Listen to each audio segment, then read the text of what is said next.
New data out today reveals a startling trend. The number of unwed fathers continues to climb while society remains oddly quiet about it. I haven't seen any mainstream news reporting on it. Experts are now calling this the baby daddy epidemic. Research reports that millions of men have fathered children outside of marriage, and yet astonishingly, no one is suggesting we monitor their clothing, track their urethras, or legislate their gym shorts. In a statement released this morning, one lawmaker said, "We just never imagined holding men accountable for reproduction. That feels so extreme."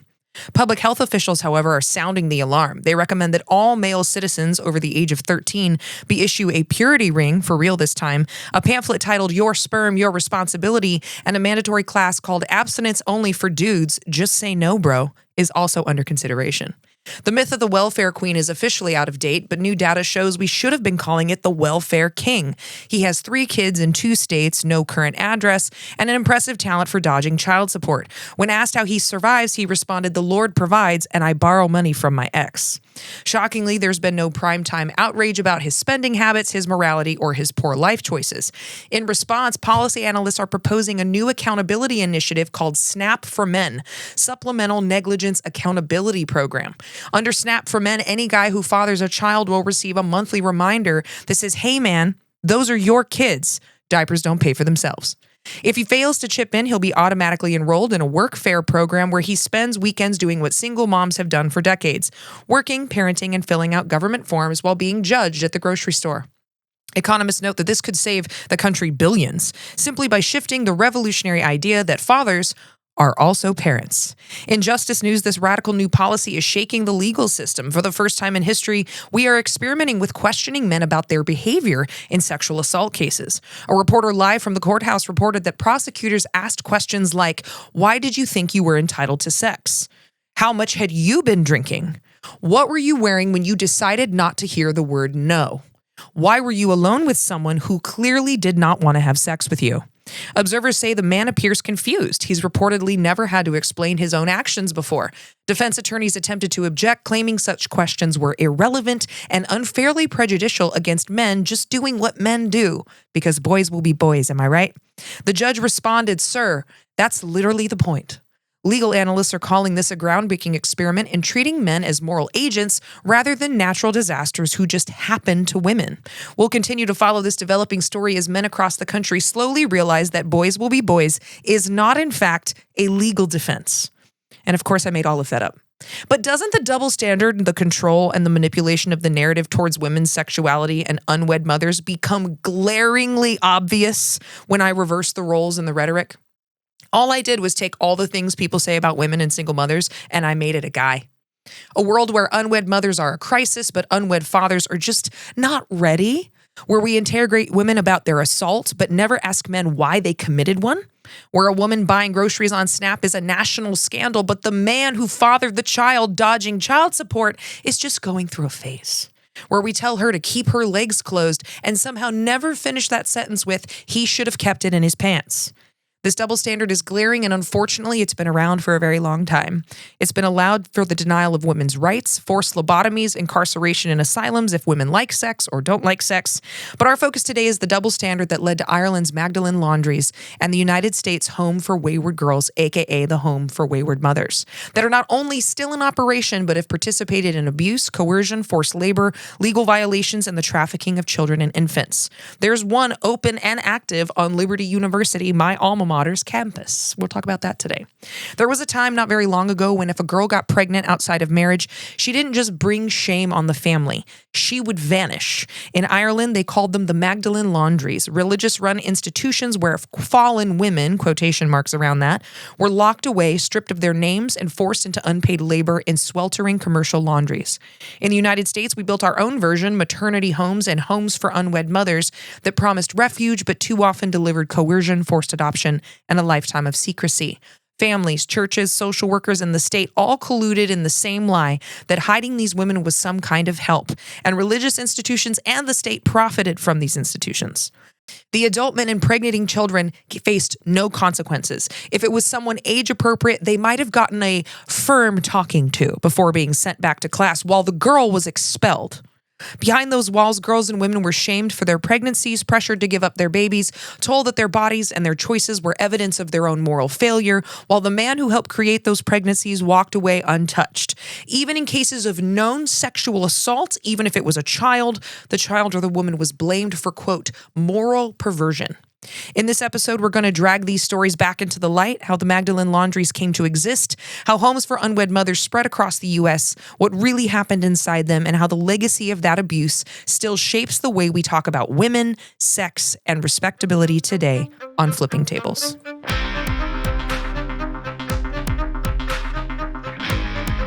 Happy New Year and welcome back to Flipping Tables. We're in week 2 of January, so I'm recording this on January 2nd, so I don't know how January is going yet.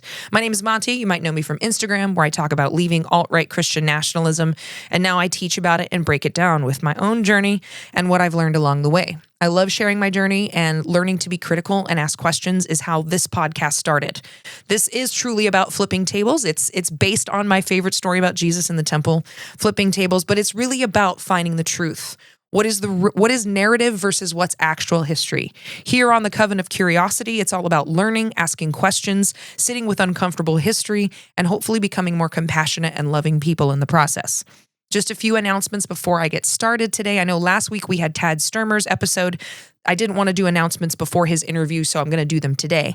If you'd like bonus content, including the Bible study replays I lead that are just talking about scholarship around biblical study, helping unpack a lot of what the church has changed over the years, it's been really incredible. If you want to see those replays or you want to see my new Sunday services and now bonus live episodes of this podcast, you can sign up at patreon.com/Monty Mader, starting at just $4 a month to support the show and get bonus stuff and get early merch and discounts on merch.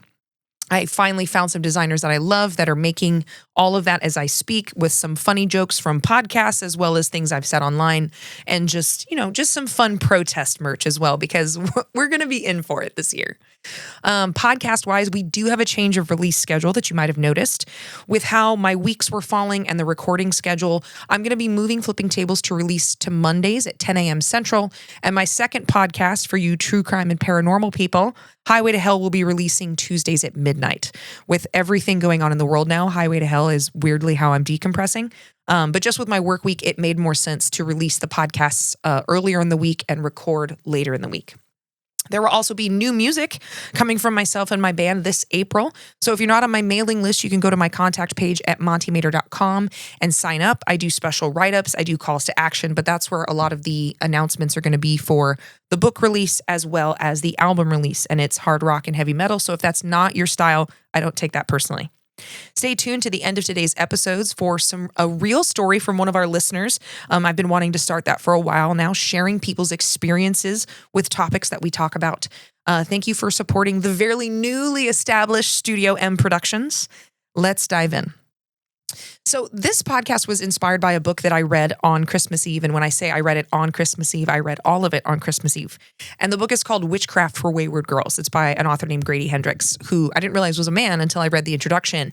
And he mentions in this book that when he learned about what the Magdalene Laundries are, and he learned about these homes for women, he wanted to write a novel really showcasing what happened to these girls and showcasing a story of the girls being able to reclaim some of their power. And just a synopsis, the book is really well written. Again, I read it in a day, and it's about these pregnant girls who, of course, get sent away. The men who impregnate them face no consequences whatsoever. One of the girls in the home was molested and impregnated by her pastor, who is respected in her community. She can't say anything. He's been doing things to her since she was 8. And the other girls find out about it and make it their mission to try to save her. And that's where the witchcraft comes in. And it's a really cool, really well done story that really highlights how the attitudes in the United States were towards women, and how we still treat it. We still treat it like women are solely responsible for pregnancy, that if a woman has sex, it's some kind of moral failing. But if a guy does it, alpha bro, Andrew Tate, whatever, insert inflammatory comment here. So today it's going to be very frustrating. There's a lot of history in here. I was working while I was traveling on this script. I was in coffee shops. I'm sure people were hearing me muttering, "What the fuck? Are you joking?" I also wore my I Am No Man cropped hoodie. It comes from Lord of the Rings, where Éowyn kills the leader of the Nazgul. And just so you know, the 25th anniversary is coming out and the extended editions will be returning to theaters. And that is where I will be that entire weekend. But I wore this because it just felt fitting for the topic today. So if I get a little angry at certain points, I'm sorry. It's so frustrating. We are going to start in Europe first. So we're going to address Ireland, the laws in Great Britain that led to a lot of this thinking, that led to a lot of this legislation, and how that carries over into what the US did and what we're doing today. Because unfortunately, homes for unwed mothers, very much like what I'm going to talk about today, are not only still operational in the United States, but they are increasing in number. But let's go to Ireland first. For more than a century, the Magdalene Laundries operated as a central part of Ireland's institutional landscape. They were run by Catholic religious orders and normalized by the wider society. These institutions confined thousands of girls and women that were deemed fallen or wayward or morally suspect. Under the language of rescue and rehabilitation, the laundries became sites of unpaid labor, social erasure, and gendered punishment. Their history and the scandal that eventually forced public reckoning revealed how moral norms, state power, and religious authority combined to regulate women's bodies and their lives. The Magdalene Laundries did not emerge in a vacuum. Their roots lie in 18th and 19th century moral reform movements across Britain and Ireland. Morality is always the excuse, and power is always the result, which sought to rescue women associated with prostitution or sexual transgressions. These movements framed female sexuality as a public moral danger that needed to be controlled and corrected through institutionalization. Sound familiar? As an example of these laws, in 1803, Great Britain passed the Ellenborough Act of 1803, which, while addressing certain violent crimes like stabbings, made abortion a statutory felony for the first time and introduced the penalty for abortions after the quickening, which is when fetal movement is felt, typically between 20 to 24 weeks, and imposed fines, imprisonment, public whippings, and up to 14 years of transportation, which means serving as a laborer in a penal colony like Australia for those that happened prior to the quickening. Remember that these are men making these laws about women, as they are now, just like what we see every day. I still think of that picture where it's a group of men around a table and it's the Committee for Women's Health and there's no women in the room. This law was then succeeded by the Lord Lansdowne Act, or the Offence Against the Persons Act of 1828, which consolidated laws against interpersonal violence. Rape, if you somehow magically got convicted of it, which is really hard to do, which was rare, was now eligible for the death penalty, which I agree with, but it was very hard to prosecute. The abuse of girls under 10 was a capital felony, also agree. Girls 10 to 12 was a misdemeanor because somehow 10 is the pivot and you got a slap on the wrist if that. And above 12, consent was assumed and it was a failure of the girl's morality. So we have 40-year-old men sleeping with a 12-year-old and it's her fault. Blame the teenager, never the adults. Does that at all feel shockingly familiar to today's events? And it gets worse. It does get worse. And if you followed current events to their logical conclusion, this also feels familiar. A bunch of very wealthy men who had mistresses then passed the bastardy clauses of the New Poor Law Act of 1834, which prevented women from collecting child support from men who impregnated them if they were not married, putting all of the financial responsibility on the mothers. One of the most commonly affected group of women were house servants who would be raped or abused by the man of the house, and it protected him and his estate when she became pregnant. He could throw her out in the street, get a new girl to abuse, and she was legally not allowed to seek child support. The rationalization for this law was to discourage government dependency and discourage out-of-wedlock births because of good Christian morals. Does that sound like 2025? Because it feels like 2025. Men were amazing, incredible, God-ordained leaders, but couldn't possibly be expected to control themselves or take responsibility around women and children. Only the women could take the fallout. Interesting how all the arguments about life beginning at conception don't argue that child support should also begin at conception in our recent abortion bans, or even encourage stricter enforcement of paying for child support. And just a little sidebar here, because I went off on several tangents while making the script because I got so angry. It's a very common myth that family court favors women with custody and child support. And 2 years ago, I was researching this for an article because it's what I believed. I believed that family court favored women and that custody and child support was always, penalizing the man, so to speak. The reality of trying to write that article is that over 72% of cases, when men ask for custody of the children, They get it in over 72% of cases, even in cases of documented abuse. I was so shocked by that I sought out family lawyers who confirmed, oh yeah, when men ask for custody, they get it. They just don't ask for it because they don't want the work of the kids. And it's a great story to tell later about your ex keeping your kids away from you. In fact, lawyers often discourage women from mentioning abuse because it will be labeled as alienation between her children and her husband and possibly get her to lose the kids. I had several family attorneys say, I recommend she doesn't bring up abuse. Only 43% of men who are required to pay child support pay the full amount. 30% of it goes completely uncollected. Yet we don't demonize men who don't pay for child support for their children, but our society demonizes the hell out of single mothers who are the parent that stayed and took responsibility. Nice to know things never change. The girl who got pregnant, consent or not, either had to hide or get rid of the baby or face a life of poverty and sex work in Great Britain. I also have a solution to the child support problem. I don't agree with child support. And stay with me for a second. I believe that when there's a child support case, each parent gets a credit card that can only be used for child expenses, right?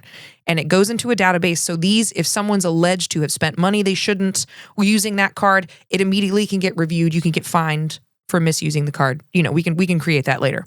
But at the end of the month, those cards are evaluated on expenses for the kid, and each parent has to pay 50%. Whether that's for sports, school equipment, clothes, shoes. When I tell you that abortion bans would disappear if men were suddenly legally required to not only pay 50% of all the bills for the kid, but they also had to do that starting from the time of conception, I've solved the problem. Anyways, that's just my solution. So things never change. Women were held responsible when men were not. And these laws in Great Britain led to what were called baby farms. Baby farming in the 19th century was the paid transfer of infants, often born to unmarried or impoverished mothers, to women who advertised to nurse, board, or adopt these babies for an upfront fee, sometimes ongoing payments. This payment system would be implemented in the U.S. home system later on. The trafficking and sale of infants in the adoption system has been going on for a long time. In a world with intense stigma around illegitimacy, weak oversight, and a high background in infant mortality, the arrangement could be hard to trace and easy to abuse. Some baby farmers provided genuine care. Of course, there are people who do genuinely want to do the right thing, but others neglected, starved, enslaved, or disposed of infants once the fee was collected. Public scandals over infant deaths helped drive early state intervention, including the first infant life protective legislation of 1872, which historians treat as a key turning point in bringing paid infant care under regulation. It also led to one of Britain's most prolific serial killers. Amelia Dyer would pose as a respectable nurse or adopter. She took fees and clothing for the infant and then killed them, typically by strangulation with white tape, and dumped their bodies into rivers. It is estimated that she killed 200 to 400 infants. She was executed in 1896 after being convicted on what was described as a sample murder charge, amid wider evidence of multiple deaths, but they were able to prove one, so she was executed. Pro-birth policies that put infants and young mothers in positions of social stigma, poverty, secrecy, and instead of choice and education always get people killed. They always get people killed. It's not pro-life at all. The label of the fallen woman became central. Sexual activity outside of marriage, whether it was consensual or not, was interpreted as moral failure of the woman, not the man. Again, boys will be boys. Men can't control themselves. Like, yes, are men the God-ordained leader?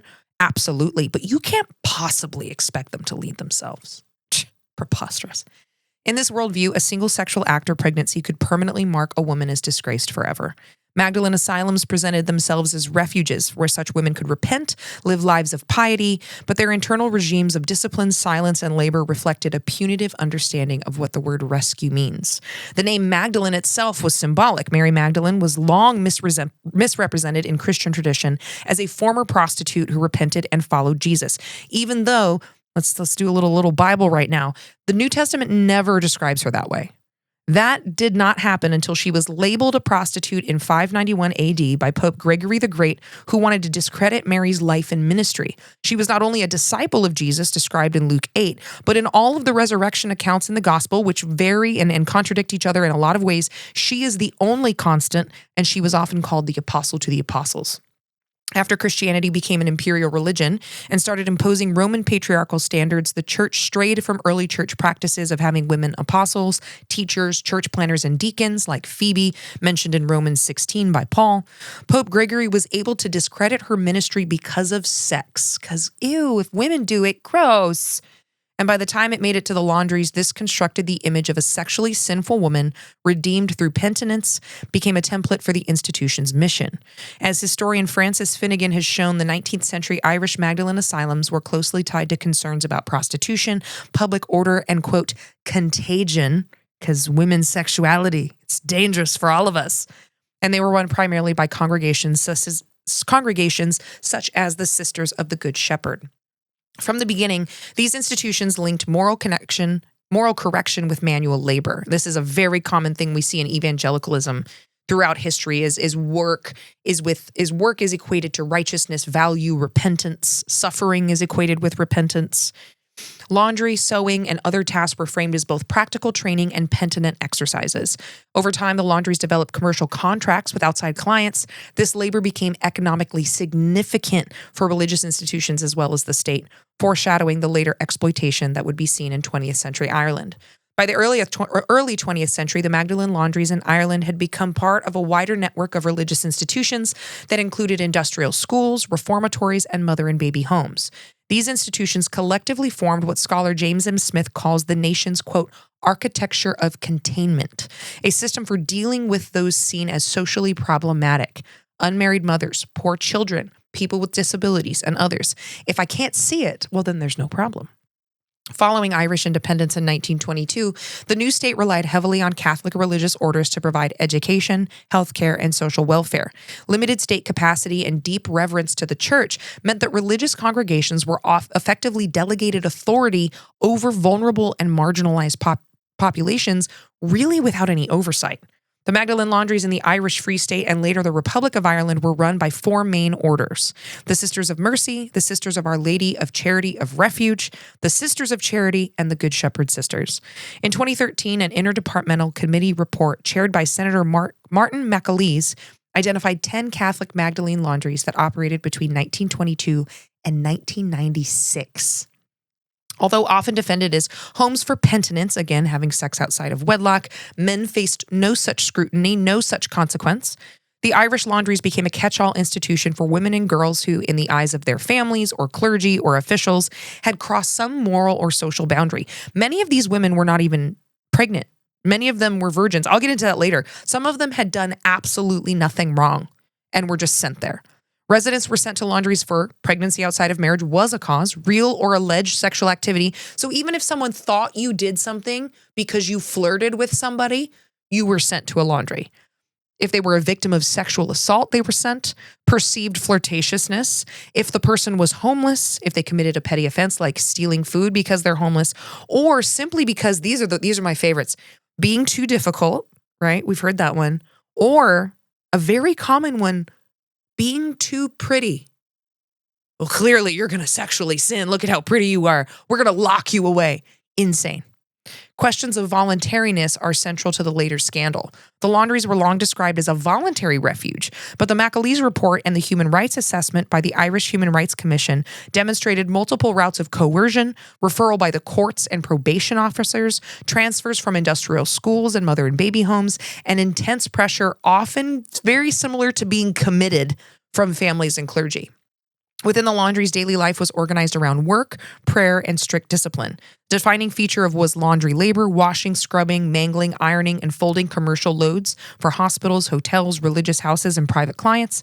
The work was heavy, repetitive, physically exhausting, and often performed in hot, humid rooms with little to no rest or water. These girls were slaves. This brutal labor was unpaid. Women and girls received no wages, no social insurance contributions, even though their work generated revenue for the religious orders. The same Human Rights McAleese report confirmed that the laundries operated as commercial businesses and that residents were not treated as employees in any legal or economic sense. Discipline was enforced through rules of silence, restricted movement, and hierarchical control. The Justice for Magdalene's research, which has gathered extensive survivor testimony, describes a rule of silence and notes that women's names were sometimes replaced or rarely used, contributing to a sense of depersonalization and erasure. They literally erased these girls' identities. And this is actually something that became very common in the U.S. homes where you were not allowed to use your real name. The focus of the laundries was to shame and dehumanize these girls, remove any sense of identity and independence, coerce and enslave them, profit off of them, and often work them to death. Education and vocational training were limited or absent. Many residents reported that they left the laundries with no recognized skills, no documents, and no support for reintegration.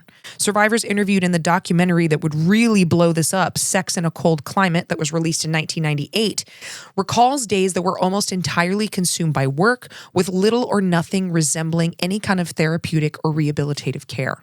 The spiritual framing of the laundries reinforced the punitive environment. If you can make it, well, this is what God wants. It's amazing what kind of cruelty you can justify. Suffering and hard work were presented as penance for sin and as a path to moral rehabilitation. Because residents were categorized as morally deficient, harsh treatment could be rationalized as necessary discipline rather than what it really was, which was abuse. This moral logic made it easier for both religious staff and the wider society to tolerate conditions that, by contemporary standards, clearly violated basic human rights. Much of the detailed knowledge of the laundry's internal regime comes from the survivor testimony and began to reach wider audiences in the 1990s. These testimonies, while personal and diverse, show strong patterns. Again, in that documentary, Sex in a Cold Climate, was produced by Stephen Humphreys and broadcast on Channel 4 in 1998. Sorry, Steve Humphreys, not Stephen. This was a huge turning point. It presented the stories of 4 women, Brigitte Young, Phyllis Valentine, Martha Cooney, and Christina McCullough, 3 of whom had been incarcerated in the Magdalene Laundries, with Young being raised in an adjoining orphanage as well. Valentine recalled being sent from the orphanage to the laundry at age 15 because the nuns deemed her too pretty and at risk of sexual failing. She didn't do anything. She was pretty, which begs the question, why is this adult nun looking at a girl being like, you're too hot, you can't go into the real world? That's a lot of questions. She was just pretty. That's it. They had no knowledge, no proof of any kind of sexual indiscretion. She wasn't accused of anything. She described grueling work, punishment, and they cut her hair off as a means of control. Martha Cooney recounted being placed in a laundry after disclosing a sexual assault by a relative. McCullough described giving birth outside of marriage, having her child removed for adoption, and then being confined to the laundry while she was lactating. All 3 of them emphasized lasting psychological damage and difficulty building adult lives after their release. Other survivors have spoken publicly through the Oral History Project. For example, Mary Norris, who spent years in a laundry after being placed there as a teenager, described those years as 2 years of my life erased from the world. She has spoken of heavy physical labor, stigma, and the feeling that she might as well have been dead in terms of social visibility. I'm sorry if at some point in this episode, again, I just start yelling. It's so infuriating. Maureen Sullivan, widely described as one of the youngest entrants to a laundry, was sent as age 12 to the Good Shepherd Laundry in New Ross in 1964. In interviews and in her memoir, Girl in the Tunnel, she recounts years of harsh labor, physical humiliation, and the enduring impact of institutionalization on her adult life, including health problems and a difficulty trusting others. I mean, of course, it would be shocking if you could trust anybody. In JFMR's oral history, the archive preserves dozens of similar testimonies. All these girls tell the same story, whether they were incarcerated in the 20s, 30s, 40s, or in the 70s and 80s. Being returned by Garde after escaped attempts, the suicide attempts within the laundries, the older women who had become so institutionalized that they knew no other life and were unable to leave. They had no way to go back into society, and their lives were stolen. These personal accounts, corroborated by multiple sources, undercut later efforts to portray the laundries as a benign refuge or ordinary workplaces. It's not a workplace if your workers are enslaved. It's slavery. They were lived as carceral spaces in which women's labor, sexuality, and identities were controlled in the name of moral reform. Again, when you can stamp God's name on it for your own benefit, whatever it is that you're trying to accomplish, you can justify a lot of cruelty. For most of the 20th century, the laundries drew little public criticism. They were accepted parts of the social landscape. And it wasn't until the 1990s controversy that changed. There was the Sex in a Cold Climate that came out at the end of the 90s. But it was in 1993 the controversy erupted when the Sisters of Our Lady of Charity sought to sell land of their former High Park Laundry in Dublin, leading to the exhumation of 155 sets of women's remains that had been buried in an unmarked or poorly documented graves. This brought up questions about missing records. The number of women buried, the condition of their deaths drew intense media scrutiny and raised wider questions about the laundry's history. The nuns wrote off this discovery and the subsequent lack of documentation as, quote, administrative error. And then again, the broadcast of Sex in a Cold Climate in 1998 further fractured the culture of silence. Approximately 3 million viewers watched the film in the UK, and hundreds of women contacted a helpline afterward, identifying themselves as former residents or relatives of a resident. These developments occurred alongside broader revelations about abuse in other Irish institutions, including industrial schools and residential care, obviously ongoing scandals with the Catholic Church, as was documented in the 2009 Ryan Report. Together, they contribute to what scholars have called an inquiry culture in Ireland, which was these past institutions that really were able to operate quietly, freely, without regulation or questions. They became subjects of public investigation and debate. Activist groups such as the Justice for the Magdalenes, which would later become the JFMR, played a pivotal role in transforming the outrage into structured demands. They collected survivor testimony, critiqued official narratives, and pressed for independent investigation, state acknowledgement of responsibility, because the state doesn't get away with this either. They allowed it to happen, and appropriate redress schemes. A central focus of the scandal became the question of state responsibility. Religious orders had run the laundries, but to what extent had the Irish state used, funded, or overseen them? In 2010, the Irish Human Rights Commission issued an assessment identifying significant human rights concerns and recommending that the government establish an independent inquiry into state involvement. The state also profited from these. And that's not to say that, obviously throughout history, there have been a lot of Catholic institutions, orphanages, and things like that have done incredible work. But when these institutions are able to have solitary authority and they're able to not have any oversight, this is what happens. Because again, people can do great things in the name of God or in the name of religion, in the name of compassion. They can also take that and use it to justify cruelty. In response to these reports, the government created the Interdepartmental Committee chaired by Senator Martin McAleese. He was really kind of a spearhead in these. Its report, which was published in February of 2013, found that approximately 10,000 known women and girls had entered Magdalene Laundries from the period of 1922 to 1996, and that various state agencies had indeed referred women there, including the criminal justice system, social services, and state-funded institutions such as industrial schools. The report concluded that about a quarter of admissions came directly from state entities, though critics argue that this underestimates indirect involvement through state-funded structures and a soft coercion of families operating under intense social and religious pressure. I agree. There's a lot of evidence that both the church and the state would show up on families' doorsteps and kind of coerce them into sending their daughters to these laundries. While the McAleese report acknowledged harsh working conditions and the absence of pay, it has been criticized by scholars and advocates for downplaying the severity of the abuse and for relying heavily on records that were controlled by these religious orders, which are incomplete, redacted, or falsified. Many of these records directly contradicted both survivor testimony and other documented records. Following the publication of the report, Taoiseach Edna Kenny delivered a formal apology in Dáil Éireann in February of 2013, and I am fairly sure I butchered the name of that, but I tried. I did get Taoiseach right, because Taoiseach is spelled Taoiseach. I had to look that one up. He acknowledged the state's involvement, described the laundries as places where women had suffered a national shame, and pledged to establish an ex gratia scheme to provide compensation and support, which is exactly what they should do. The government subsequently set up a redress scheme offering lump sum payments, pension entitlements, and access to health services, all of which were removed from these young women for being removed and ostracized from society and forced into slave labor. However, the scheme has also drawn sustained criticism. Survivors and human rights experts argue that it's too limited in scope. Some of the women were excluded due to documentation problems because the religious orders didn't keep proper documentation, and that the process itself has been very bureaucratic and re-traumatizing, often making it very difficult for women to access these benefits. Families whose relatives were killed in the laundries are unable to get compensation at all because records are often missing or destroyed.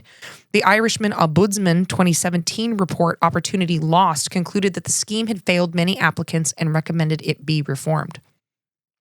Another major controversy concerns the role of religious congregations in providing redress. While the orders expressed regret, oh, we're sorry, they have not universally accepted legal liability or made any kind of financial contribution on the scale many advocates expected, given that the laundries were commercially profitable businesses and the unpaid labor extracted from the residents over decades was directly put into the coffers of these religious institutions. I am a big fan of put your money where your mouth is. If you're sorry, pay them back. Without full access to the records, however, which the religious orders have not allowed, survivors cannot easily prove the lengths of their stay, their conditions, or even the basic facts of family separation and forced adoption. As time goes on, the Magdalene Laundries have increasingly been analyzed through the human rights lens. Recent scholarship argues that Ireland's engagement with international human rights bodies has been shaped by its handling of institutional abuse, including the laundries. In reports to the United Nations, survivors and advocacy groups have framed the laundries as sites of arbitrary detention, forced labor, and gender-based discrimination. I mean, clearly. From a gender history perspective, the laundries expose how sexual norms and respectability politics become encoded in institutions, and it is always demonized against women. It is always about the subjugation of women. These norms are never about morality. They are always about control, controlling the birth rate, controlling the transfer of wealth, controlling a man's reputation, being able to allow him to negate responsibility. They contribute to systems of coercion, suppression, and abuse, because that's when you establish a system like this where accountability only falls on one person, even in cases of assault, there's no other way to look at it. Morality is just what they use to justify it, to justify the silence, the coercion, the abuse, the subversion, the assaults. The women that were confined were not all criminals or prostitutes, right? They were often poor, young, disabled, somehow vulnerable, or whose sexuality or perceived sexuality clashed with dominant expectations. They were also often victims of sexual assault that were then punished for that assault. We still do that now. And we think about, you listen to people online, and anytime you talk about an assault case, people are like, well, what was she wearing? It's an insane question to ask. Like if someone says my car was stolen or my car was broken into, the first thing you ask is, oh my God, are you okay? Is everything okay? And then you ask, well, did you lose anything? And then maybe several questions down the way, you're like, well, where did you park? Right? Like you don't blame them for their car getting broken into. Why can't women get as much respect as a broken into, vandalized car? That would be cool. Punishment for sex and for the risk of sex, right? If you're too pretty and you might have sex, fell on women. Men who impregnated women outside of marriage rarely faced any institutional consequence, but the women and their children did. The scandal also raises wider questions about collective memory and responsibility. For decades, the laundries were visible but unchallenged. They functioned because families and communities in the church and the state all participated in the shared logic that equated female virtue with sexual control and silence. The eventual exposure of that system through graves, documentaries, survivor testimonies, and official reports has forced Ireland to confront not only the individual acts of cruelty, but the social structure that allowed it to happen in the first place. The history and scandal of the laundries revealed the system in which morality, economics, and power intersected to regulate women's lives. Again, it always falls on women. It's always about regulation. Originating in the 19th century moral reform efforts at fallen women, the Irish laundries evolved into a network of institutions that confined, imprisoned, exploited, and silenced thousands of girls and women leading into the 20th century. Their existence depended on a dense web of religious authority, state involvement, and societal complicity. The families had to participate, right? That's the only way that this works. The separation of church and state and the accountability of institutions is critical to keeping marginalized groups safe. And this is one of the things about the commentary in the US about small government. I grew up being very, very alt-right Republican, and it's all about, government overreach and the EPA shouldn't exist and blah, blah, blah. And I have a very different view of that now. I still believe in small government, but I believe that the government's job is to protect its citizens, and that both means from foreign threats and internal threats. So to me, it is the government's job to protect civil rights because that protects its citizens from discrimination from other citizens. It's the government's job to provide healthcare and to provide social institutions of protection to protect their citizens from things like poverty or going bankrupt because you went to the doctor. Versus that, to me, and people will say, oh, but the government shouldn't have to. Those same people are totally fine with the government telling you who you can marry, which is a decision between two adults, or how you express your gender, which includes what clothes you wear, which is insane. That's not small government at all. It's interesting how that's gotten twisted, where I consider a large, invasive, overly overstepping government to be a government that tells you what you can say online, who you can marry, who you can love, how you can and should dress, versus a government that says, hey, you can't discriminate against citizens because we can't allow you to cause harm. It's interesting how my perspective has changed. It was only when survivors spoke up publicly and when unmarked graves were uncovered and when advocates used sustained pressure on the state and the church that the system was finally named for what it was, which was a huge, decades-long injustice. The McAleese report and the subsequent apologies and redress schemes represent steps towards accountability, but they have not fully resolved the question of responsibility, compensation, historical truth, or addressed the double standard of women's morality around sex that led to the problem in the first place. The laundries stand as a warning about what happens when societies treat women's sexuality as a threat to be contained rather than a human reality to be respected. They remind us that institutional abuse often hides in plain sight, justified by colorful language of care and morality and protection and redemption, and they underscore that confronting such abuse requires not only exposing harmful institutions, but also challenging the beliefs that make those institutions possible. But there are still discoveries happening recently. We didn't leave this behind in the 90s. Local historian Catherine Corliss was investigating the Bon Secours mother and baby home and found death certificates for 796 children between 1925 and 1961, but found burial records for 1 out of 796. Her research led to the conclusion that most of the infants had been, quote, buried, thrown in a disused septic tank on the property. In 2017, test excavations of the Mother and Baby Homes Commission of Investigation confirmed the presence of significant quantities of human remains in the septic tank, corroborating not just Corliss's research, but also verifying the accounts of 2 young boys who discovered skeletons in the 1970s. A full forensic excavation and DNA analysis began in July of 2025, so 6 months ago, in hopes of identifying and properly burying the infants. The investigative commission found in 2021 that 9,000 infants died across 18 institutions like Bon Secours, which is a staggering rate of infant mortality. Like, that leads to a whole other host of questions of neglect, murder, all of these things. Again, like when a pro-life ideology does not include taking care of that life when it's born, it always leads to someone's death. Lots of questions about abuse and neglect. We now have some background from how Europe used religion to penalize women's sexuality, how they were victimized, and how both the law and the church shielded the men responsible. It's always about power. This is not a morality issue. It is a power issue. Because if it was truly a morality issue, men would be held to the same moral standard. Moral standard doesn't change by gender. That's how you know it's about power. But now that we have that backdrop, let's see how it played out in the United States. In the United States, for much of the 20th century, becoming pregnant outside of marriage was not a private crisis. It was a public scandal. Like in Europe, the shame and social control that followed fell entirely on girls and women. Fathers, whether it was a boyfriend, a casual partner, a rapist, or an incest perpetrator, remained largely invisible.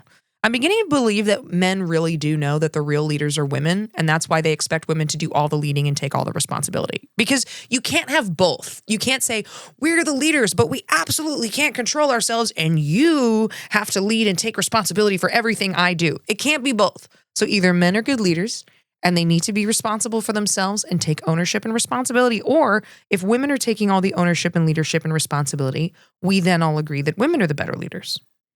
In this climate, homes for unwed mothers and maternity homes emerged as institutional tools for managing what families, churches, and social workers framed as a moral problem, which was the pregnant girl, right? Because she bears the physical representation of the sin, right?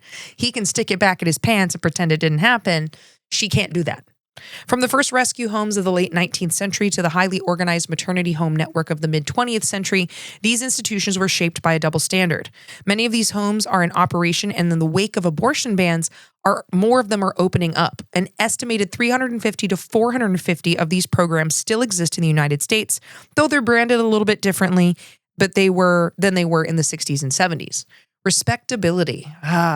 the big word, demanded that female sexuality be tightly controlled. Male desire, by contrast, was excused as natural, inevitable, or simply not discussed. Boys will be boys, don't you know? They can't control it. They can't help it. And why would we give women choice over their own bodies? Why would we do that when we can regulate it and profit off of it instead? Punish them for how dare you be a sexual being. When pregnancy resulted from rape or incest, the response was rarely prosecution of the perpetrator. Instead, the girl herself was hidden away, often pressured or coerced into surrendering her baby to adoption. And because so often rape and incest is a family member, families prioritize protecting the male family member than protecting the victim. The history of American homes for unwed mothers is a history of social welfare, religion, and adoption. It's also a history of gendered shame, sexual violence, and the state's failure to hold men accountable. Just like how all these abortion bans have no call for paternal responsibility, mandatory jail time for sex offenders, and while they claim life starts at conception, for some reason child support doesn't, paying half the medical bills doesn't. Weird, huh? In the late 19th century, evangelical reformers and philanthropists began to establish what were called rescue homes for prostitutes and fallen women in the growing American cities. And many of these homes were actually very genuine. What they would evolve into became something else. One of the most influential of these homes was the Florence Night Mission, opened in New York City in 1883 by a wealthy businessman named Charles Crittenden, and after the death of his young daughter Florence. He opened it in her name, which is great. In 1898, the Special Act of Congress granted a national charter to the National Florence Crittenden Mission, reportedly the first national charter ever given to a private charity. By the early 20th century, the Crittenden network ran dozens of homes across the country that was now being joined by facilities operated by Catholic orders, Protestants, and the Salvation Army. The early homes mixed religious rescue, moral discipline, and rudimentary social services in the very early form of these homes. Their stated aim was to reform fallen women and save the souls and illegitimate infants. I have a bone to pick, though, real quick, sidebar, with the word illegitimate. There is no single child who is illegitimate. I absolutely hate that because that child didn't do anything wrong. And you can't pick who your parents are. You can't pick to be born. I hate it's granted it's a better word than they used to use the word bastard, as if the kid had anything to do with it. I hate the word illegitimate. There are no illegitimate children. There are for sure illegitimate parents. Anyways, some early Crittenden leaders believed that keeping mothers and babies together could help rehabilitate women, and homes sometimes offered basic medical care, child care, and training for work. They believed, okay, you made this mistake or something, whatever it was happened, but we're actually going to help you live. That's what I'm talking about. But even at this stage, the framework was deeply, again, moralistic, and this is where it starts to evolve into something else that becomes really bad. Female sexuality outside of marriage was cast as a sin or a pathology, while the men involved remained nameless in the institutional records. They didn't even write the guy's name down. I love this religious idea that either women hate sex no matter what, or that they just have to do it for their husbands. Like, that's just a weird, and it's just not based in reality. There's this, I remember growing up and my dad telling me, when you get married, you can't say no to your husband, but you're not going to like it. Excuse me? There were so many ways that people talked me out of marriage. At 9, I was like, that just seems like a bad investment. I'm not going to do that. James Dobson was the one that said, quote, "The natural sex appeal of girls serves as their primary source of bargaining power in the game of life. In exchange for feminine affection and love, a man accepts a girl as his lifetime responsibility, supplying her needs and caring for her welfare. This sexual aspect of the marital agreement can hardly be denied." End of quote. Sex is the trade for protection. And not only do people like Dobson not believe in marital rape, he actually openly advocated against it being made against the law. But if you don't give it to your husband, he no longer has to protect you. That's the trade. Garbage. Absolute garbage. Hot ass dookie garbage. I can't imagine why women wouldn't want to sign up for that deal anymore. I can't imagine why so many women would rather be single now than do that. In the context of the demonization of female sexuality, the fathers might be mentioned as, quote, seducers. What a playful little word. Like, you little rascal. You little rascal. But the practical weight of redemption, repent for your sin, fell on the women who carried the visible evidence of sex. In the 1920s to the 1940s, the interwar period, the language around unmarried pregnancy began to shift. Instead of being treated only as a, quote, fallen, wayward, unwed mother, increasingly were labeled neurotic or psychologically unfit. as psychiatry and professional social work gained influence. Historian Ricky Solinger has shown how single pregnancy became to be seen as a symptom of psychological failure, social deviance, making the woman herself the problem to be treated or removed. During this time, women could be committed to asylums or lobotomized at the request of their husband if they didn't like sex, or if they liked sex too much, or if they were, quote, melancholy. This could also happen to women who were lesbians or suspected of being lesbians, women who refused to get married, who were perceived as flirtatious. And during this period of eugenics exploded, leading to the forced sterilization of thousands of women of color, but specifically 40% of the women of childbearing age in Native American communities. Maternity homes gradually turned from general refuges into specialized institutions for unmarried pregnant women and girls. By the 1930s and 40s, most of these homes admitted young women who were still in high school or dependent on their parents in some way, often sent there under pressure from their family, clergy, or social agencies. Abortion, meanwhile, was criminalized across the United States through state laws that were passed in the 19th century and remained illegal in most states until the late 1960s, and then, of course, the passage of Roe in the 70s. Contraception was very difficult to obtain. It was heavily regulated. In some states, even married couples struggled to get legal birth control counseling. Let's talk about that for a second in the space of what we're seeing. I'm going to go over the history of abortion bans, right? And we're seeing this again because, and when Roe was overturned, and I told people, because I grew up in this movement, I know what they're doing. I said, listen, this is not the end. They're going to come after IVF. They're going to start to demonize birth control. They're going to go the route of, it's so bad for you. It's so dangerous. Use the pull-out method. And it's exactly what they're doing.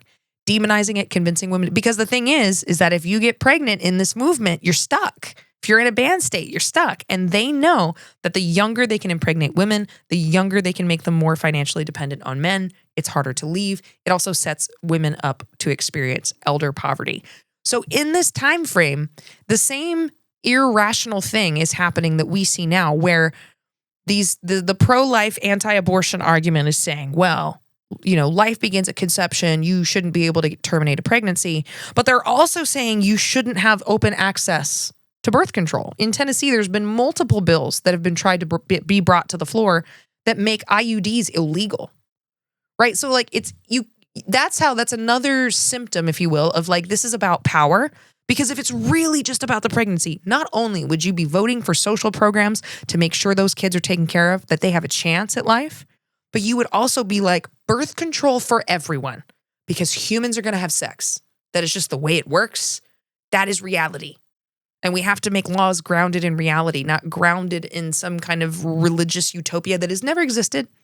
People have always been having sex. We'll get some more into that later of like, there's this idea that like women didn't have sex before marriage in the 50s and 60s. Of course they did.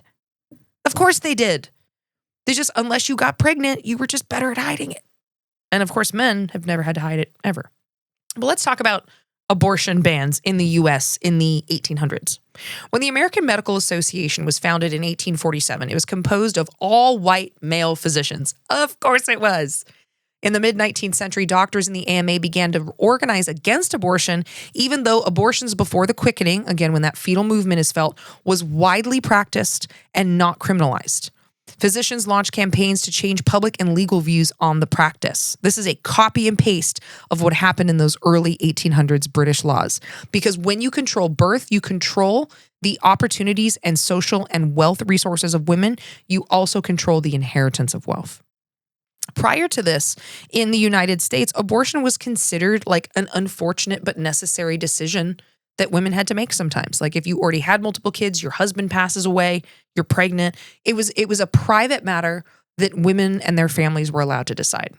A central figure in this pushback to ban abortions was the Boston physician Horatio Robinson Storer, who spearheaded what historians called the Physicians' Crusade against abortion. Storer and his allies in the AMA argued that life began at conception, here we go, and urged that abortion be criminalized. This was never a well-held belief by anyone, Christians included. Prior to this time, even St. Augustine held that abortions prior to the quickening were not murder, and that's the Catholics.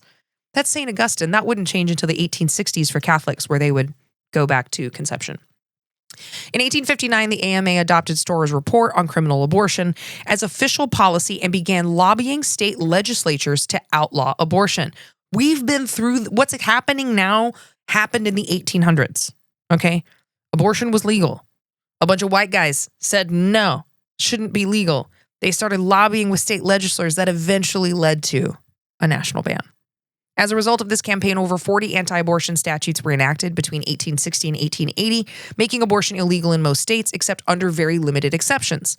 These laws helped move abortion out of mainstream medical practice and into the criminal sphere. Why were they doing this? Oh, I can tell you. Before these laws, many abortions and reproductive health services were provided by women, especially midwives, who had long been the primary source for care of women's reproductive health. The doctors were like, we want to be making that OBGYN money, so we need to remove all of you. Like, these women can't practice medicine, obviously. The AMA's campaign effectively framed abortion as dangerous, immoral, something that only credentialed, i.e. man, physicians should touch. This delegitimized female practitioners and midwives, undercutting their traditional roles and pushing them out of reproductive care practice.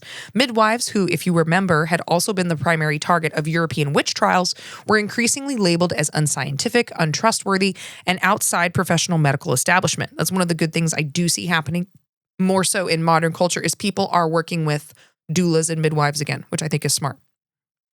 Not that you shouldn't go to the hospital if you need it, but there is a very practical thing of having someone who's experienced a lot of births that can be there as an advocate for you, which is really what a lot of midwives do. As medical education and licensing tightened under AMA influence, again, all white male doctors, male physicians consolidated control over reproductive care and medicine as a whole, relegating many women out of the field. It's important to note that due to slavery, the best midwives were black women.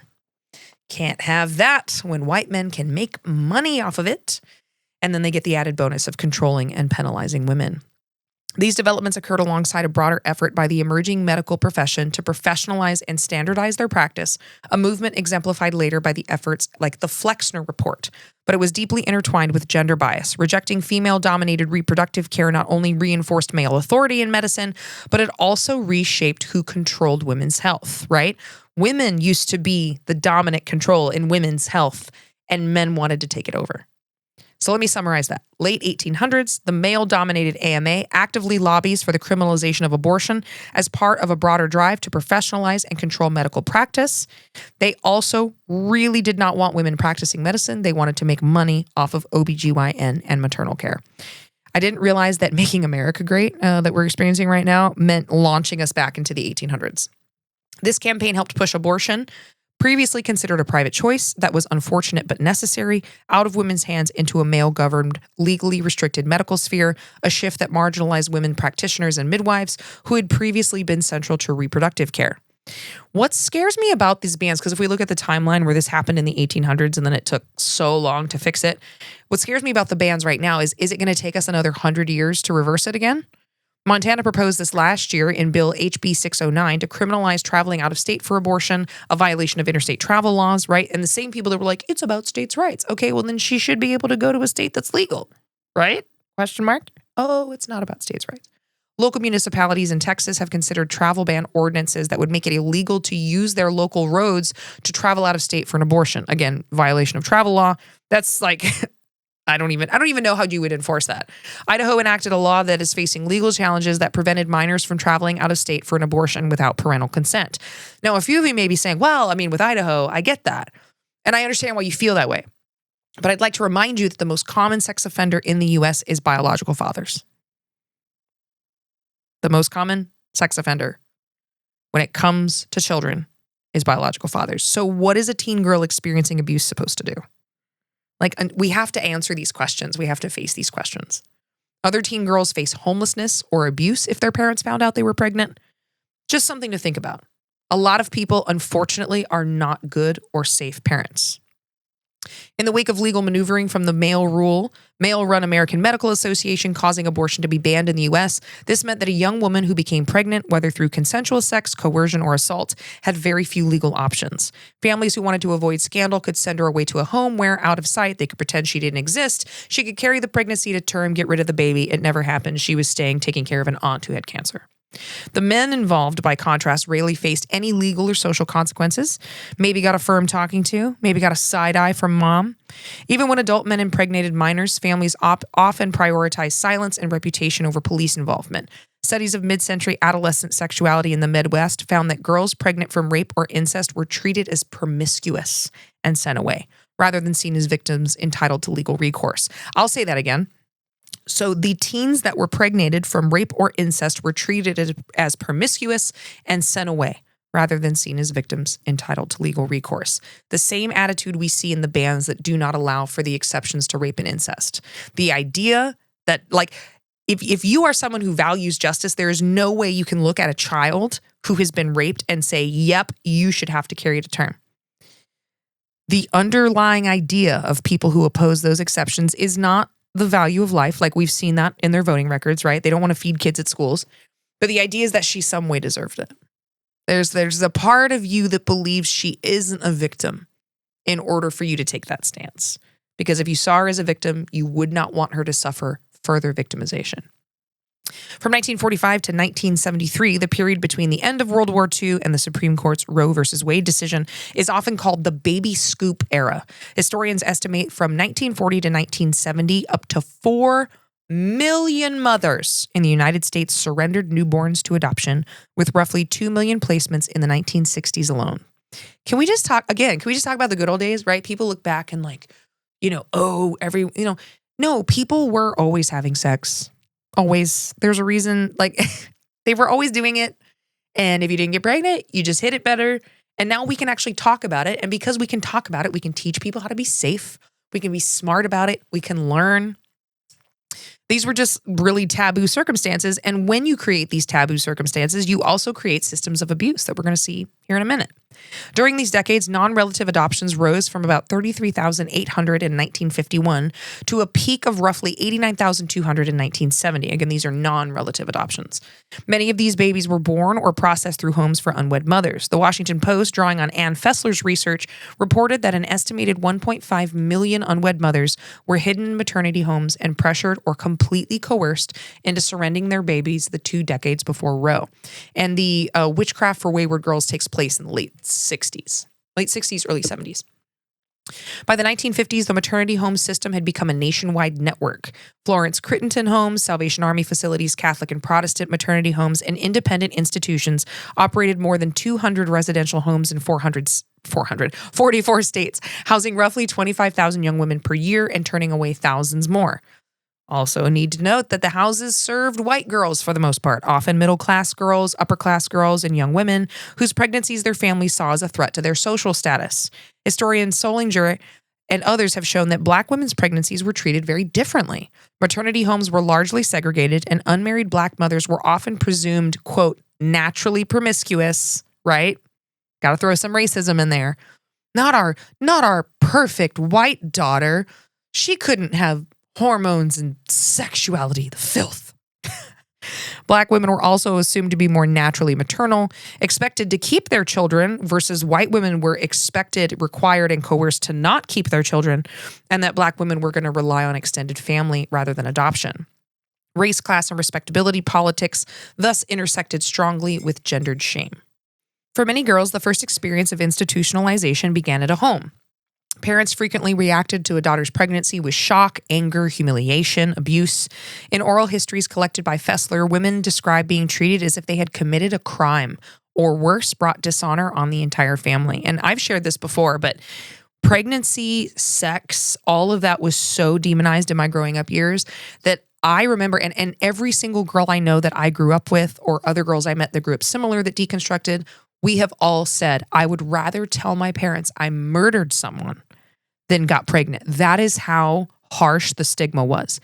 And for all the sermons, the purity culture, demonizing like fallen women, teen moms, all of this stuff, a woman who dared to have sex, which again, remember, night of your wedding, you're supposed to flip a switch and now you love it and you can't say no. I never heard anyone ever talk about men having sex before marriage, ever.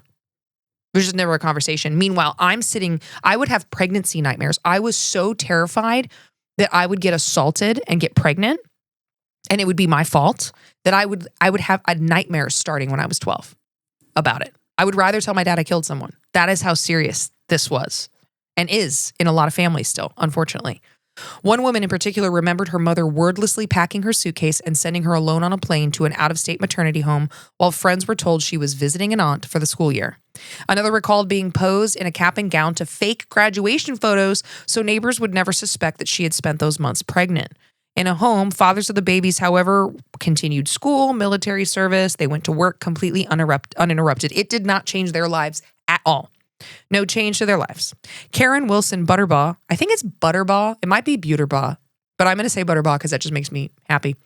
She's a Baby Scoop era mother and historian, cites a mid-century social work manual that bluntly acknowledged that society's instinctive response to an unwed pregnant girl was to ostracize her, expelling her from school and family and social life, while such swift action was not meted out to the unmarried schoolboy father or adult man in many cases. When pregnancy resulted from rape or incest, the pattern was very similar. Families chose secrecy over prosecution, fearing court testimony and publicity more than they feared continued access by the perpetrator. In the absence of mandatory reporting laws that had any teeth to them, and in a culture that doubted or blamed victims like we still do, sexual assault remained massively underreported. Even in the 1990s, less than 1/3 of rapes were reported to the police, and historically the reporting rates are believed to have been even lower prior to the 90s. And I want to break down really quick what that actually means, especially for those of us now. Law enforcement statistics still estimate that around 30% of assaults are reported. With that low of reporting, 30%, 1 in 5 women in the United States experience rape or attempted rape. And this is just rape. If you add in domestic violence and stalking, it's 1 in 3 women. Every 98 seconds in the U.S., a woman is sexually assaulted. In 2023, 127,216 rapes were reported to law enforcement. This does not include statutory rape. So that means the real number is at least 424,053 rapes. Again, not including statutory. And if 70% of rapes are not being reported, that means that 1 in 5 number is closer to 3 in 5 of women, maybe even 4 in 5. And again, that doesn't include women who are victimized multiple times. And then I can hear it now. Well, why don't they go to the police? Doesn't the history of what we've read tell you? That's something I had to learn because I used to say shit like that when I was ultra concerned. Before I experienced it for myself and realized how cops treat you when you try to report it. How have we spent hundreds of years implanting sexual shame, even when the result is from sexual violence, and then we expect women not to suffer shame from sexual violence? Women's decisions to not report sexual assault is often misunderstood as silence, fear, or complicity. Well, she didn't report it because it was consensual. She couldn't prove it. In reality, non-reporting is most often a rational response to systems that have repeatedly failed to protect survivors, and in many cases have actively harmed survivors. You can find police interviews on YouTube where the cop is sitting in front of a sobbing woman who's reporting a rape, telling her why it's her fault, that he can prove it's her fault, and he's lying to her. It's insane. And we've seen what, the son of a judge gets away with, or the son of the sheriff. We've seen that. We have to shift the question away from individual behavior and toward the social, legal, and cultural conditions that surround reporting. Most sexual assaults are not committed by strangers in dark alleys.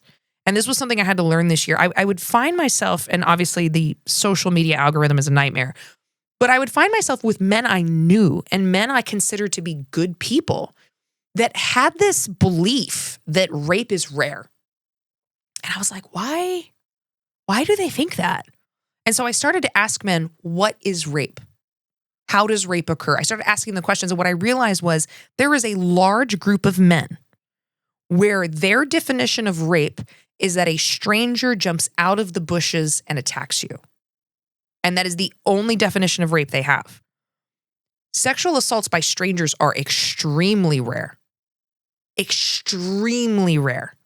Rape and assault are almost always committed by people the victim knows, an intimate partner, a family member, a coworker, employer, religious leader, teacher, or a friend. Someone you trust, someone you might let into your home, someone you might have drinks with because you have no issue not trusting them. Right? This is my best friend's brother or whatever. It's someone you know.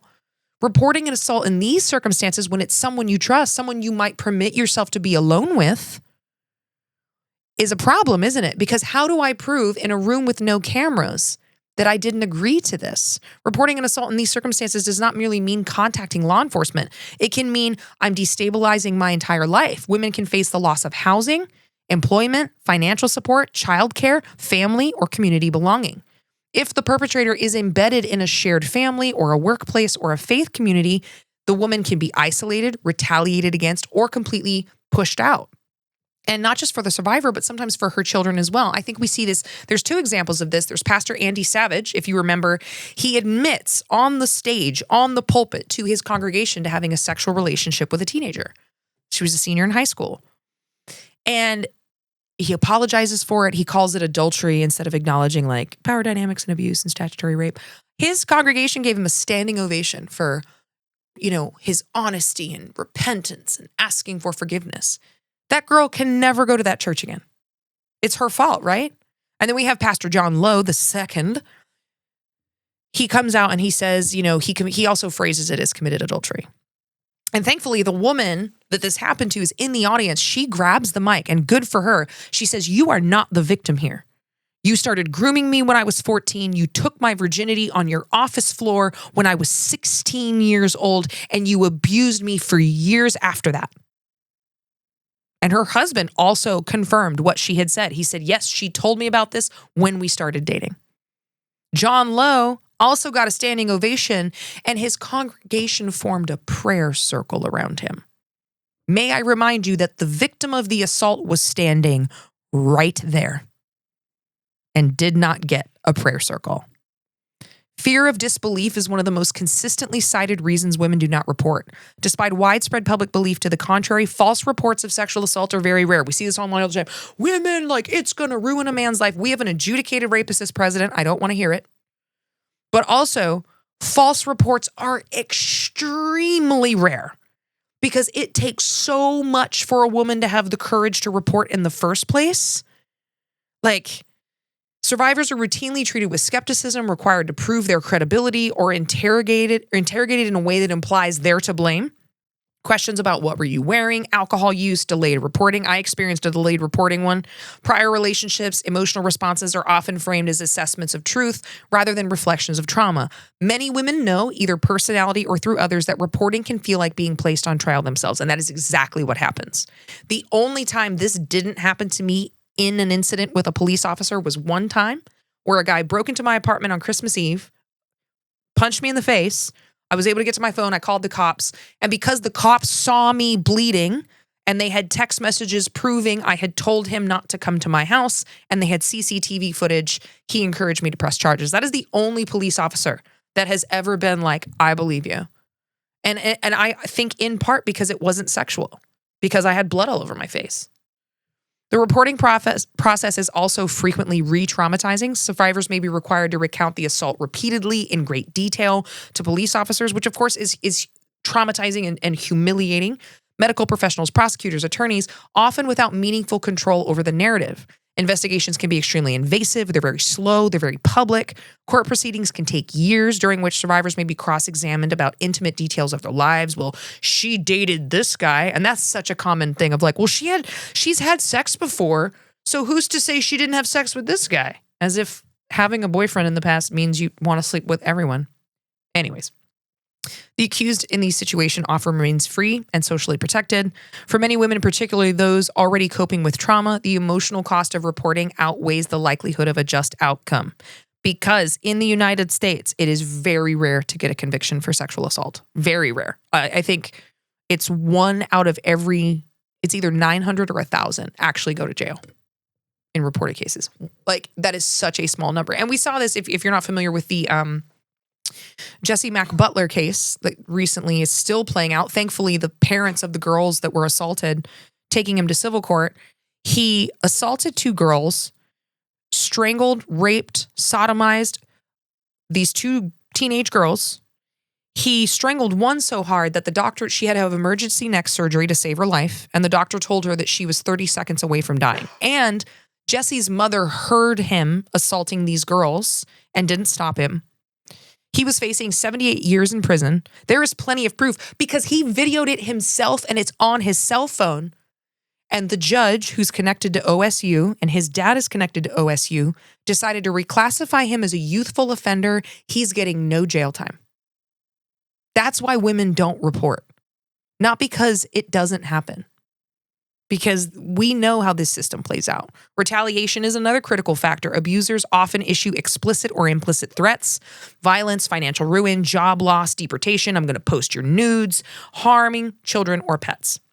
These threats are not hypothetical, especially for women that are leaving domestic violence. The most dangerous time is right after they've left. And if there's a court case going on, it makes it more dangerous. In Tennessee, they just passed what's called Savannah's Law, which sounds really good, but there's some problems with it. And it's a law because of the murder of a deputy sheriff. I think she was a deputy sheriff, a law enforcement official who was murdered by her ex-boyfriend who had a history of domestic violence that she wasn't aware about. They passed this law that there will now be, for repeat domestic violence offenders, there's going to be a registry. Sounds great. Love that. I think there should be a registry. However, the law requires that the victim agree to them being put on the registry, which places the onus on the victim. It puts the victim in more danger because she's going to be worried if I put him on the registry and when he gets out of prison, he's going to come find me and kill me.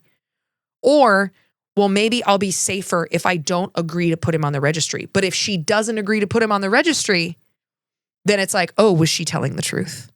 Yikes, not good. And retaliation is so real. Research shows that reporting can increase the risk of further harm, especially when protective systems fail to act swiftly or effectively, which they rarely do. For women in marginalized community, women of color, disabled women, LGBTQ+ women, undocumented women, or women with prior involvement in or with criminal child welfare systems, any of that, the risks are magnified. Interaction with law enforcement or courts may carry additional dangers unrelated to the assault itself. Also, cultural conditioning plays a powerful role. We're talking about all this history that has implanted sexual shame in women, even if women aren't to blame. Many women are raised to prioritize harmony, right? Keep the peace, don't rock the boat, protect your family reputation, avoid conflict, don't speak up, sit still, be quiet, be pretty, and also to doubt their own perception. Women are gaslit all the time about, well, this is the role of a woman, or this is what marriage looks like, or women are often taught not to trust their own intuition. They are taught explicitly or implicitly that reporting sexual harm will bring shame to them, not to the perpetrator. In religious or conservative environments, women may be instructed to forgive and remain silent and endure the suffering for the sake of unity, especially if the abuser is a religious leader. I mean, he's just doing so much good work with his life. Can't you just forgive? In professional environments, they may be warned, formally or informally, that reporting will mark them as difficult, unreliable, or unhireable, leading to the loss of their job. Importantly, many women do seek help, but not through formal reporting. They disclose to friends, therapists, clergy, support organizations. They make decisions aimed at preserving their physical safety, stability, and mental health. And for some, healing requires distance from the systems that demand proof, confrontation, and public exposure, the systems that are imposing shame. Choosing not to report does not mean the assault did not happen. It often means the survivor evaluated the risk and concluded that reporting would cause further harm. There are, of course, again, these accusations of, well, women lie. They're going to ruin a man's life. I mean, we have an entire administration of men who have had very credible accusations against them. One of them is a convicted adjudicated rapist. We have Matt Gaetz, who there is evidence that he trafficked a 17-year-old. He's not in jail. Like, it ruins women's lives a lot more often than it ruins. A lot more women have had their lives ruined by telling the truth than men have had their lives ruined by accusations being brought up against them. Research shows that 2 to 10% of allegations are false, with most research sitting between 4 to 5%. Full offense intended. If you are more bothered by 5% of allegations than the 95% of the time it's true, then you are part of the problem. If women have to be perfect before men can be accountable, you are part of the problem. Again, almost all the research sits between 4 and 5%. That means that when a woman brings up domestic violence, sexual violence, 9.5 times out of 10, she's telling the truth. There's the persistence of the question. Again, why didn't she report? It reflects deeper cultural failure. It places responsibility on survivors rather than institutions to earn their trust.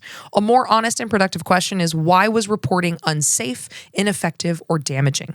When we ask that question, patterns emerge. We get low conviction rates, inadequate victim support, institutional self-protection, right? Again, especially if that person is in a position of power or law enforcement or religious leadership, and the cultural narratives that reward silence and punish disclosure.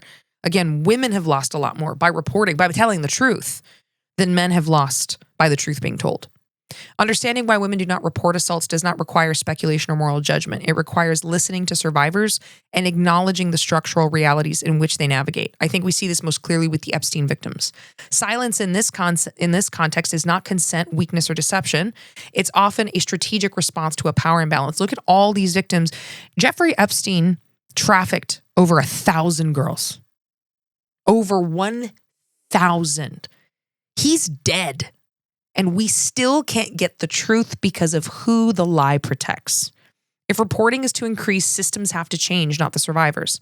Belief must replace suspicion, safety must replace exposure, and accountability must replace the expectation that women sacrifice their well-being in the pursuit of justice that too often never comes to them anyway. Historically in the U.S., homes for wayward girls, if you will, girls impregnated again by relatives, teachers, employers, older men, were classified not as victims, but as wayward, promiscuous, psychologically unstable. Their own families wouldn't advocate for them.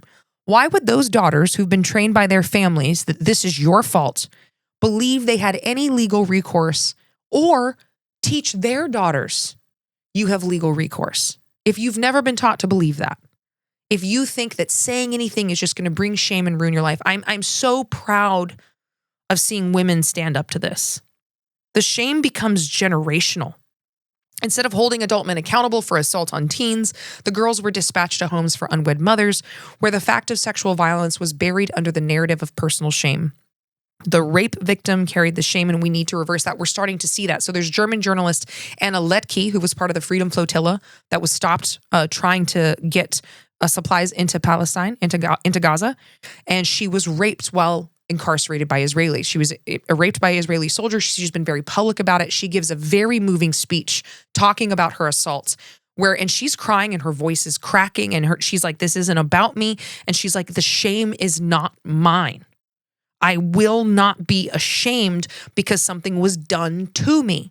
She's like, "I'm here telling this story because I want people to know what is happening behind closed doors for those of us who are trying to bring aid to Gaza." We see this with Giselle Pellicotte in France. Incredible. And if you're not familiar with her case, I think she's in her 60s.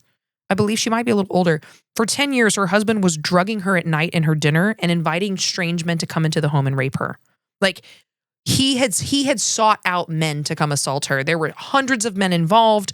Hundreds more had been approached with this and didn't report it. She finds out, and in France, the sexual assault cases automatically hide the identity of the victim in an effort to protect their privacy, which is, I think, a good rule.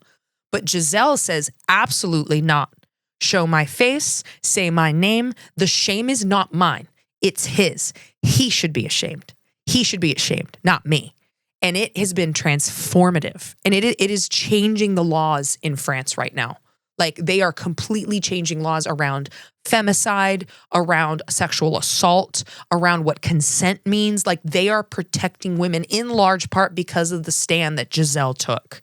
And it's so funny because the men that have been convicted are talking about, "Oh, it's just so hard to be deemed a rapist. I want an appeal." And I'm like, well, you shouldn't have done it then. Oh, too bad, so sad. All right, now let's go inside the U.S. homes. Now that we've really kind of talked about historical context, reporting, sexual assault, the culture behind these things. The daily life in mid-century maternity homes combined austere religious discipline. Again, we can justify cruelty if we use morality, strict rules, and what survivors would later describe as psychological manipulation. The Washington Post 2018 investigative feature documents the experience of Karen Wilson, again, Buterbaugh, but I think it's Buterbaugh, actually. I'm going to correct that. Karen Wilson Buterbaugh, who sent at 16 to Florence Crittenton home in Washington, D.C. in 1965. She remembered it as a shame-filled prison where mail was censored, visitors were forbidden, and staff used mind control techniques to push girls toward adoption. Karen is a former adoption professional who later became an adoption reform advocate because of her experience. Her testimony describes systemic coercion used against pregnant women in crisis, particularly young, poor, religious, or socially isolated women and girls, and showcased how these practices were normalized, not framed as abuse, but justified as, quote, best for the baby. These were especially common in private and religious adoption agencies, which is why private and religious organizations need government oversight. They should not be able to wiggle out of it because they are a religious institution. These homes used the following tools to coerce and manipulate the girls. The first was isolation and dependency. Pregnant women were required to sever contact with their family, their partners, friends, or anyone who might support them keeping and parenting their child. Housing, food, medical care, and emotional support were completely controlled by the agency, creating dependence. They used coercive control where the girls' needs required to survive were tied to their compliance with the program. The girls were also denied legal or even guardian representation. Number two, they used authority pressure and moral framing. Within these institutions, social workers, counselors, pastors, and agency staff presented themselves as the moral and professional authority. Again, quote, "This is what's best in God's eyes," and quote, "Trust me, I've been doing this a long time." Adoption was framed as the loving choice, God's will, the only responsible option. Choosing to parent was framed as selfish, immoral, and harmful to the child. Keep in mind that these institutions were making tons of money via the adoption of these infants. So again, we get into this. You don't want the pregnancy, but now she also can't keep it. It's about removing choice. Number three, they use gaslighting and emotional manipulation. Girls who expressed doubt about adoption were told that they were confused, emotional, psychotic, or not thinking clearly. Again, the gaslighting. Fear and grief were written off as temporary feelings that would disappear as soon as they surrendered the baby. Maternal bonding was reframed as dangerous attachment that needed to be suppressed. Number four, they used information control and deception.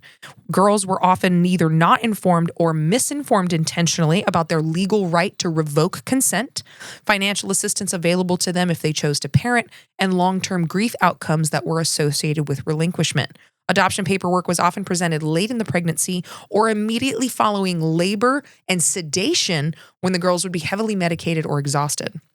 Number five, they use time pressure and crisis exploitation. False deadlines of you have to decide now. And, well, the adopted parents are already attached, so it's too late. Labor, delivery, postpartum periods were treated as administrative windows, not recovery periods. Additionally, hospitals and staff were known to be very rough with the unwed girls and deny them pain management. Hesitation about adoption was framed as cruelty to the adopted parents. If a girl stood her ground about refusing to surrender, the homes would present her with what they called the bill for her stay because she was unwilling to give up. The bill would often be so large she would have no way to pay it and no other option but to agree to surrender. Number six, shame and fear conditioning. Girls were told that they would fail as mothers, their youth or finances made them unfit, and that their child would resent them. Past trauma or assault was weaponized as proof that they couldn't be a good parent. Again, using assault to tell a girl she can't be a good mom. Girls and young women. The age range, most of them were mid to upper teens, sometimes early 20s, and then occasionally on the outlier a little bit further in the 20s and also very, very young. There's some cases of these girls being 10, 11, 12. Number seven, erasure of maternal identity. The girls were called birth mother instead of mother, and phrases like making an adoption plan replaced giving up a child, psychologically reducing the resistance to surrender.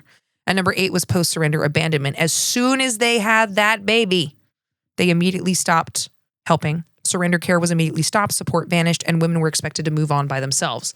Long-term grief, depression, PTSD, and regret were minimized or completely denied. All right, as many of you know, I went to Liberty University, and the Liberty Godparent Home is one of these maternal homes that is still in operation and has a lot of very questionable practices and scandals surrounding it. The Liberty Godparent Home was founded in 1982 at the height of the moral majority and the Christian right mobilization against abortion. Here we go. And remember, Jerry Falwell didn't preach his first anti-abortion sermon until 1978, when they realized that segregation was no longer popular to make white people vote. They now decided abortion was the issue when both the Southern Baptist Convention and the Dallas Theological Seminary supported the passage of Roe, believing that women did have autonomy over their own bodies. When that became politically inconvenient, they changed their mind. So Falwell, who had helped build the movement that promoted a strict sexual ethic, one man for one woman for one lifetime. Yes, his son is the one with the pool boy scandal, and no sex outside of marriage, and it framed maternity homes. He presented the Godparent Home as a compassionate, pro-life alternative to abortion for unwed mothers. From the beginning, the Liberty Home was part of a broader ecosystem that still exists. Thomas Road Baptist Church and Liberty University provided the religious and institutional backdrop.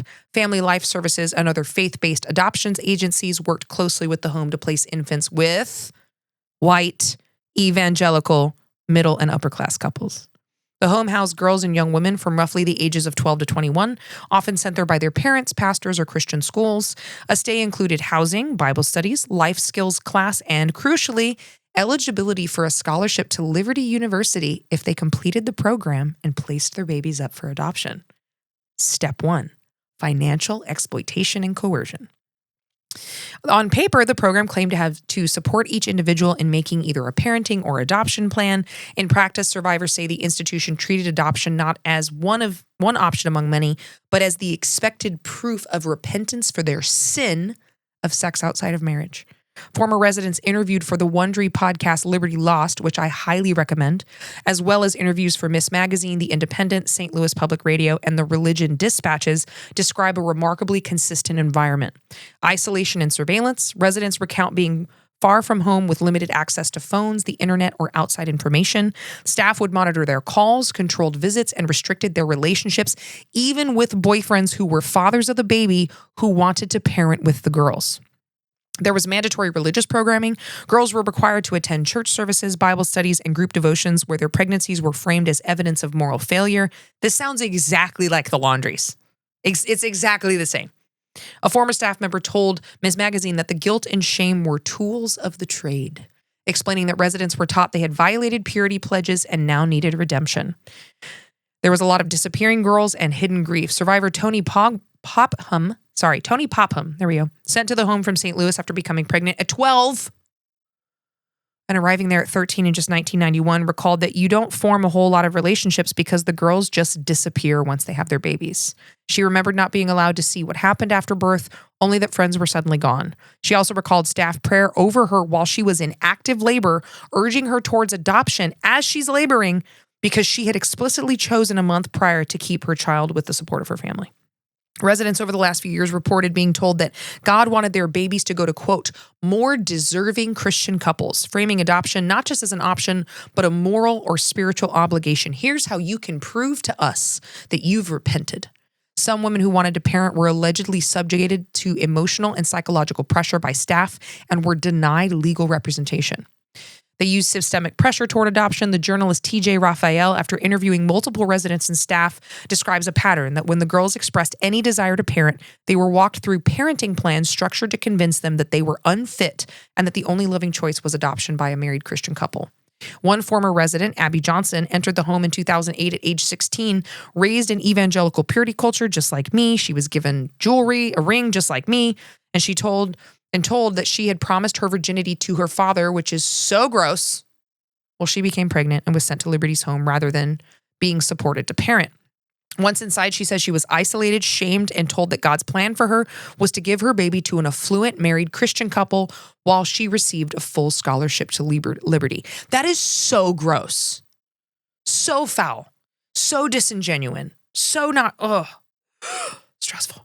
For Abby and others, the message was clear. Pregnancy was proof of female failure. Adoption was the path to redemption. Education and a future were contingent on surrendering their children. And I take personal offense to this, not just because like when I used to go do my training runs, I was running marathons at the time. I used to run by the Godparent home, not realizing what was going on in there, but also because one of the girls that is part of the Wondery podcast, she's one of the people mentioned there, is my best friend's from college little sister. So like this happened to people like I'm close to. Like, ugh. Nowhere in these accounts do we see comparable scrutiny or spiritual discipline aimed at the men involved. Again, it's just like we have not changed since 1800s Britain. Many of the men were older and held more power, often to the point of abuse. The scarlet letter was attached firmly to the girls' bodies, not to the men's actions.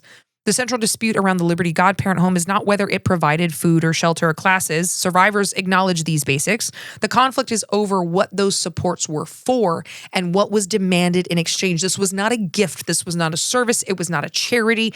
It was a trade. It was an expectation. We are going to buy your submission. We're going to buy your complacency, and we're going to buy your child.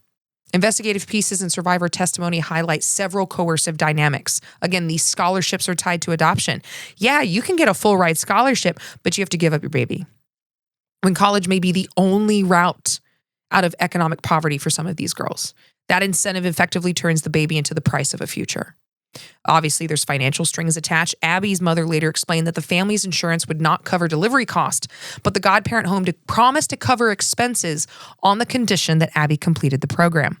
Leaving early could mean reimbursing the home for thousands of dollars, creating enormous pressure on both the parents and the daughters to stay and comply. So they're manipulating the families often too. Then, of course, there's the religious manipulation. I mean, this is Liberty. Survivors describe being told that God wanted them to redeem their sin by giving the baby to a more deserving family, and that good Christian mothers were married, financially stable, and living in a 2-parent household. Doesn't that sound familiar? Their own desire to parent was framed as selfish and sinful.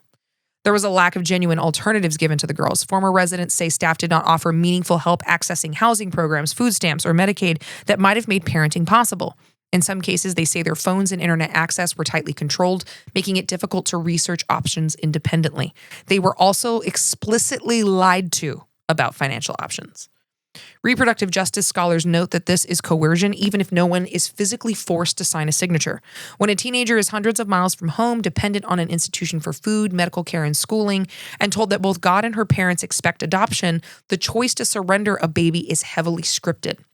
Liberty and the godparent home, of course, reject these characterizations. That's not real. Pool boy scandal. In response to Liberty Lost and the related coverage, the organization issued statements insisting it had, since 1982, empowered and informed parenting and voluntary adoption with compassion and care, and denounced the investigations as irresponsible journalism. It should be noted that the home let its state foster care license expire in 2022, allowing it to continue operating as a private religious program without standard child welfare oversight. We can't have the state poking in to make sure we're doing what we say we're doing. Adoption services connected to the home are still subject to licensing, but state officials have been non-committal on investigating past allegations because Liberty University owns Lynchburg and they're too powerful. There's no problem if we don't look into it. It's not real. Guys, see? I'm just closing my eyes. I can't see anything. The documentary record now shows detailed on-the-record testimonies from multiple former residents spanning the 1990s through the 2000s till now, a former staffer who described guilt and shame as standard tools, corroborating reporting from multiple sources that this is a consistent problem in the Liberty Godparent Home. The Godparent Home, unfortunately, does not exist in isolation from Liberty University's broader culture, which is so toxic. But in the last decade, the university, it's like, and what I mean by that is that in the last decade alone, like how Liberty as a culture addresses sex and sexuality and women, the university has faced multiple investigations and lawsuits alleging it mishandled sexual assault, discouraged victims from reporting, and weaponized its strict Liberty Way code, which is the code of conduct, against women who came forward. And they absolutely have. When I was in college there was a girl who was gang raped by a bunch of starters from one of the teams, and she was basically expelled when she tried to report it because those athletes were too valuable. Some key points from recent cases include a federal lawsuit by 12 women alleging Liberty's policies made sexual assault more likely, and that the honor code banning extramarital sex, alcohol, or even being alone with a guy was used to threaten or punish survivors who reported assaults. Liberty settled that lawsuit in 2022 and announced policy and security changes. Because you see how, like, the code of conduct is you can't be alone with a man. If something happens and you get assaulted, well, why were you alone with the man? I don't know of any instance, and there was multiple sexual assaults on Liberty's campus. There still are. I don't know of a single instance where a man was held accountable. Not one. A 2021 ProPublica investigation documenting how women who reported rape were warned that they could be disciplined for honor code violations like drinking or being in a man's dorm. Again, the rape's not the problem. Her being in the room is, or having a drink. Oh, that's way more serious than rape. A 2024-2025 Department of Education investigation found that Liberty failed to comply with the Clery Act's campus crime reporting requirements and that officials discourage reporting sexual assaults, resulting in a $14 million fine and federal monitoring. Taken together, this evidence sketches a consistent pattern. Sexual behavior in pregnancy are treated as primarily a female moral failing, while institutional systems routinely minimize, conceal, or mishandle male violence and misconduct.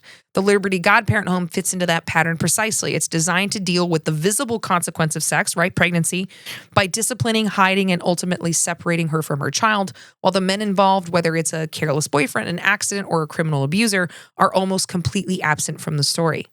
These dynamics are not a closed chapter. They have intensified in the wake of the Supreme Court 2022 Dobbs decision. Ms. Magazine, drawing on the New York Times data, reports that the number of maternity homes in the U.S. has grown by 40% in 3 years. This is happening again, and it's happening right now. KFF Health News and Data and the Virginia Independent estimate over 500 maternity homes nationwide and nearly 23% increase in their numbers since Dobbs, with about 80% of these being faith-based. Again, morality justifies abuse. Many states are now directing public funds, your tax dollars, tens of millions of dollars, towards abortion alternatives like crisis pregnancy centers and maternity homes. Homes that are abusing women, coercing them, and trafficking their children. Your tax dollars, my tax dollars are going to that. Tax dollars should not be going to religious institutions. Full stop, end of sentence, period. Liberty Godparent Home is still operating and positioned as a flagship within this network of new homes. Its former director has served as the leadership council of the National Maternity Housing Coalition, a program of Heartbeat International, one of the world's largest anti-abortion organizations, because of course. In this environment, the old double standards that we have talked about for an hour and 42 minutes, because this is one of my longer episodes, are still here. Women's sexuality is policed, men's responsibility is minimized. Pregnant teens are removed from their communities, lectured about purity, pressured into adoption, while there is no structural attention to the fathers, including men who may be significantly older or who assaulted these women and girls. Support is conditional to compliance. Housing, medical care, and scholarships are offered, but tied to adoption decisions so they can sell your baby to a white family.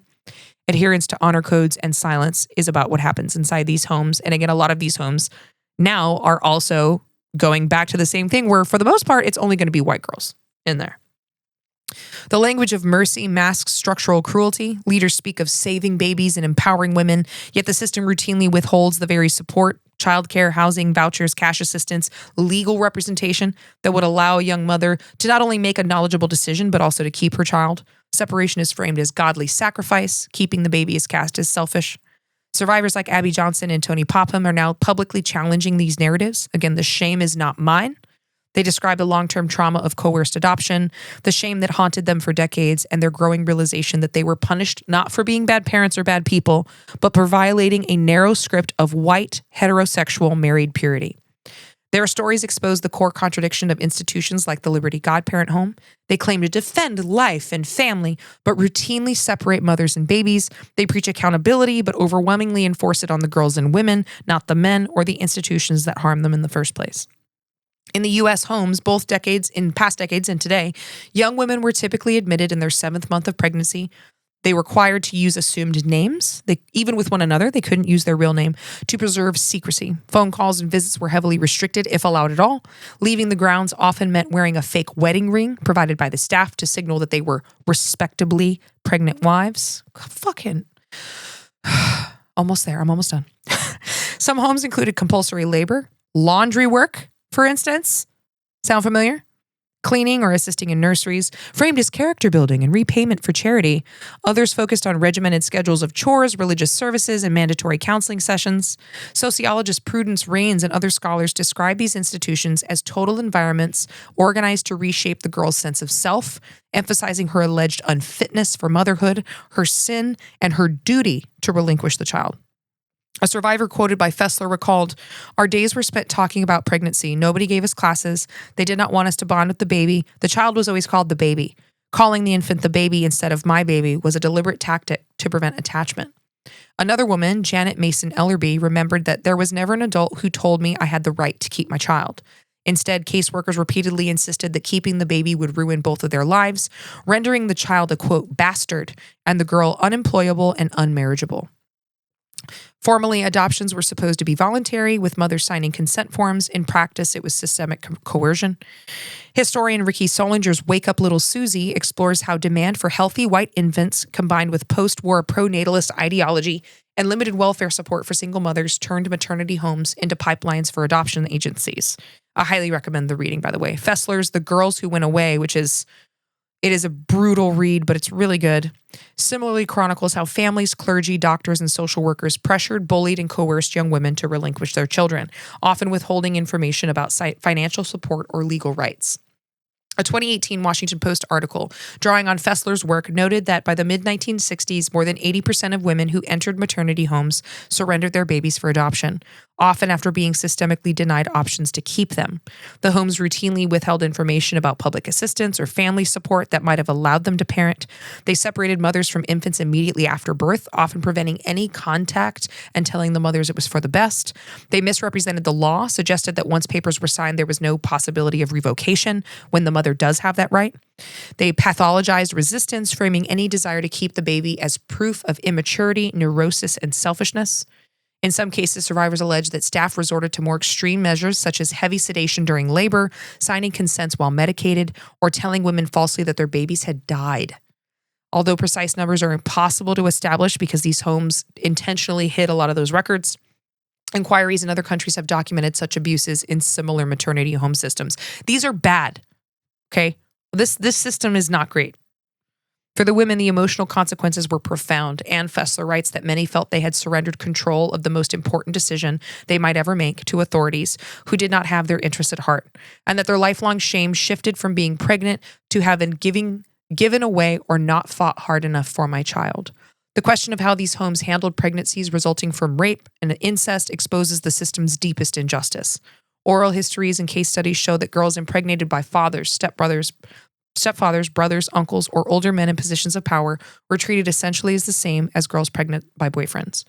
A dissertation on adolescent sexuality in the Midwest, we talked about this earlier, between 1946 and 1963, notes that even when pregnancy resulted from rape and incest, the girls were labeled as promiscuous and sent away, while the male perpetrator remained in the home or the community without facing prosecution. Scholars of child sexual abuse point out that intrafamilial abuse, especially incest, has historically been the least reported and most hidden form of violence, shielded by family silence and social taboo. Historical data are patchier, but the strong consensus is that mid-20th century reporting and conviction rates were even lower than they are today, especially for assaults involving acquaintances or family members. Like when we see now and we look around it, it feels like there's just so much like rampant pedophilia and we can't believe people are protecting it and we've been doing it as a culture a long time. This has been going on forever and people have always protected them. The reason that there's so much pushback now is because people want us to keep going along to get along. Just don't talk about it. She'll be fine. She'll be fine. Just don't talk about it. And I'm glad that women and young girls are choosing to refuse that. Within that system, sending a pregnant girl to a maternity home became a way to solve the problem without confronting male violence. The girl's body bore the evidence and the blame. The man's actions disappeared into family secrecy. And we all know those families, and maybe our family is one of them, that still lets that one uncle come to Thanksgiving. Some survivors interviewed by Fessler and others describe being coerced into denying that assault occurred, or being told explicitly that disclosing rape would not change the expectation that they carry the pregnancy and surrender the baby, which is just unspeakable cruelty. In this sense, maternity homes functioned as instruments of what we might now call victim silencing. The institution managed the visible consequence of the assault while reinforcing the culture of impunity for the assailant. When I tell you that Roe was not just about abortion, it was about autonomy, legal protections. Without Roe, we get no legal protections from being fired because of getting married or getting pregnant. It was because of Roe that those laws passed. We get no second wave feminism allowing us the same financial access like bank accounts and credit cards as men. That's what Roe gave us. It wasn't just about abortion. If you have no governance over your own body, you have no recourse whatsoever. Several forces converged in the late 1960s and early 70s to undermine the maternity home model. The introduction and wider availability of birth control and contraceptives, right? Like if we want to prevent unwanted pregnancy, contraception. Gradual liberalization of some state abortion laws in the late 1960s, and of course, Roe in 1973. Changing attitudes towards female sexuality, marriage, single motherhood, influenced by the women's movement and broader cultural shifts, growing recognition of the psychological harm experienced by mothers separated from their infants through coercive adoption. Non-relative infant adoptions declined sharply after 1970. Many homes for unwed mothers closed, merged, or reinvented themselves as broader social service agencies, serving pregnant and parenting teens, foster youth, or survivors of abuse, rather than operating explicitly as adult adoption pipelines. The National Florence Critton House mission, for example, restructured over time, and today's Critton and affiliated agencies present themselves as advocates and support providers for girls and young women while acknowledging the troubled legacy of their past, which is important. They can do a lot of good, but they have to acknowledge where they went wrong. And yet, even as maternity home systems shrank, new stigmas arose from the 1970s onward. Political rhetoric about, quote, welfare queens and, quote, broken families targeted unmarried mothers, but especially Black mothers, as symbols of irresponsibility and social decay. Again, we can just not tolerate putting any of the responsibility on the men. When a man, in theory, could impregnate a woman every day of the year, a woman can only carry one pregnancy a year. But we can't. Anyways. The focus remains squarely on the morality and the behavior of the mothers, not the conduct or the responsibility of the fathers. In recent decades, survivors of homes for unwed mothers have organized, written memoirs, and created an oral history to document their experiences. Works like Ann Fessler's The Girls Who Went Away, which is amazing, Josh Sharyer's Death by Adoption, and Karen Buterber's research in the baby scoop era have reframed these women not as shameful figures who gave up their children, but as victims of coordinated social coercion. Internationally, governments like Australia, Ireland, Scotland, and parts of Canada have issued formal apologies for forced adoption and confinement of unmarried mothers in maternity homes and related institutions. In the United States, there's been no single national apology, but there have been apologies and acknowledgement from some churches and agencies and professional associations, as well as ongoing calls for broader truth-telling and redress, which I agree with. This has seen a sharp decrease, however, since the Dobbs decision, because now we're building those homes right back up. For many women, the trauma is lifelong. One mother quoted by Fessler described feeling like an unwilling accomplice to the kidnapping of my own child, forced to live with both the loss and the sense that she had somehow failed to prevent it. Others speak of decades of silence, depression, complicated relationships, and unresolved grief. Adoptees, too, have challenged the secrecy of sealed records and the idea that their adoptions were a pure win-win outcome. Advocates argue that sealed birth records and a refusal to confront coercive practices perpetuate the same shame and control that underpinned the homes themselves. The history of homes for unwed mothers in the United States reveals a system built on gendered double standards and institutionalized shame. From the first rescue homes of the baby scoop era to the maternity homes, these institutions functioned less as neutral charities and more as mechanisms for enforcing moral order, a very particular, narrow, evangelical, white-focused moral order. Female sexuality was policed because you can see a pregnancy. Male behavior was shielded, even if it's a rapist. Rape and incest victims were treated as problems to be hidden, guilty of their own assault, and adoption was framed as moral rescue, even when achieved through deception, intimidation, and the withholding of rights. Understanding this history is not just about an expose of past abuses, but context for the current debate on reproductive rights we have right now. All of this is happening right now. Crisis pregnancy centers, adoption ethics, the ongoing under-prosecution of sexual violence, the lack of choice for women now. The same underlying questions remain: whose sexuality is controlled, whose choices are honored, whose violence is excused, and whose bodies bear the consequences. Because the reality is that with the abortion bans, these maternity homes are opening back up in banned states. This is happening again. And one of the reasons is because adoption agencies are largely controlled by religious institutions who stand to profit by forcing young girls, restricting choices for young girls to either get an abortion or to have access to contraception so that they can funnel these girls into these systems so that they can profit off of trafficking their babies. It's a major problem that religious institutions are profiting off abuse and human trafficking via adoption and are often using our tax dollars to do it. Religious-based adoption institutions in the U.S. sit at the intersection of genuine care and documented harm. For more than a century, churches and faith-aligned nonprofits have operated maternity homes, adoption agencies, and foster care contracting organizations with the stated purpose of, quote, saving children and supporting families. At their worst, and history shows multiple eras where worst is not rare, religious authority, social shame, and money created conditions where women were controlled, children were treated like commodities, and adoption slid into coercion, fraud, and trafficking. Wherever you have residential institutions with strict rules, weak oversight, and vulnerable residents like girls, pregnant teens, poor women, children, abuse becomes more likely, especially when the staff are treated as unquestionable moral authorities. Again, if you can stamp God on it, you can justify a lot of abuse. Historical maternity homes and child placement institutions, again, so much documentation of humiliation, psychological abuse, isolation, surveillance, coercive discipline, neglect of medical and mental health needs, and retaliation when girls refuse the adoption plan. The U.S. has a documented history of child placement schemes that look like trafficking, children taken through fraud, coercion. The most notorious example of this is Georgia Tann in the Tennessee Children's Home Society, right here in Tennessee. It was an adoption placement empire that, according to state investigations and documentation, involved kidnapping and illegal child procurement while presenting itself as a charitable work. They were literally body snatching.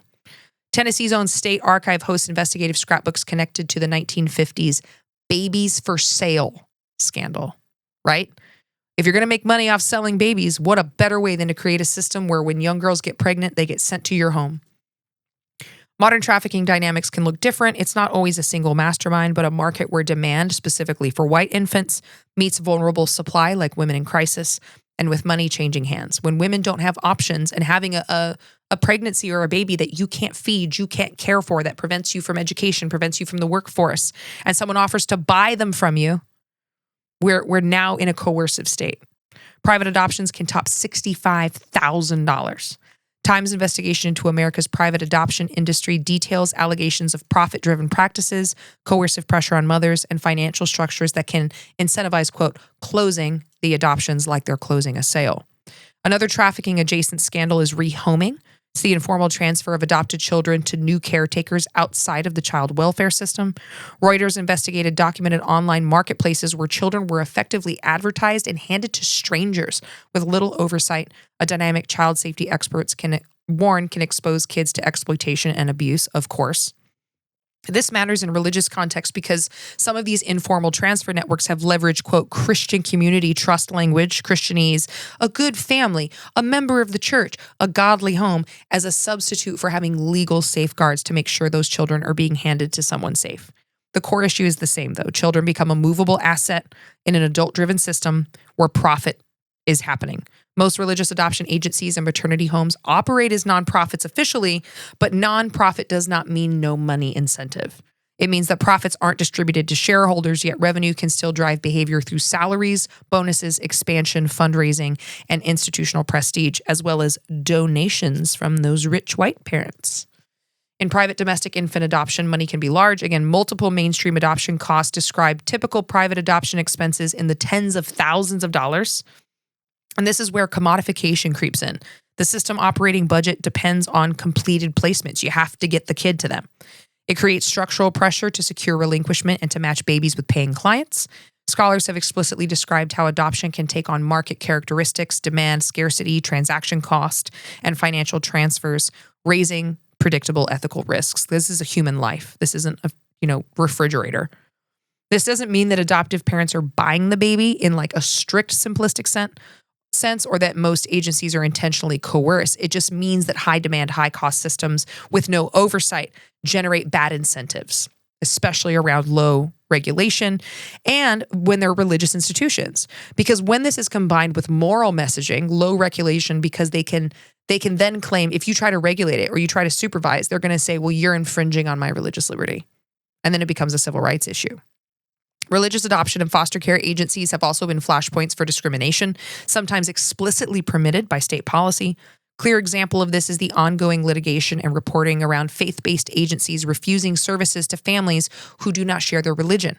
In Tennessee, an appellate court revived a lawsuit by a Jewish couple who alleged they were denied services by a state-funded Christian agency because the state refused to allow them to adopt because they're Jewish.